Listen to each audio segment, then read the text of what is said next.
வணக்கம் மக்களே, நான் உங்கள் பிரசாந்த். நம்ம எங்கே வந்திருக்கோம் அப்படி பார்த்தீங்கன்னா எஸ்எஸ் ஹைதராபாத் பிரியாணி தான் வந்திருக்கோம். நம்ம அங்கே போயிட்டு சாப்பிட்டு டேஸ்ட் எப்படின்னு பார்க்கலாம். வாங்க போகலாம்.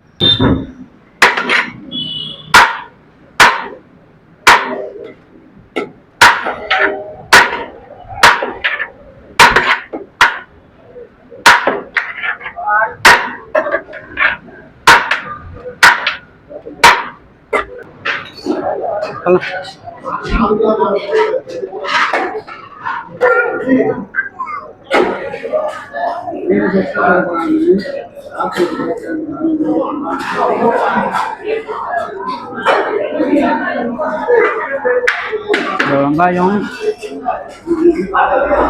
கத்திரிக்காய், கறி, பிரியாணி எல்லாமே சேர்ந்து சாப்பிடும்போது எல்லாமே வேற லெவல் டேஸ்டாக இருக்குது. கண்டிப்பாக வந்தீங்கன்னா ட்ரை பண்ணுங்கள். இதுக்கு 5க்கு வந்து 4 தரலாம். பிரியாணி எப்படி இது?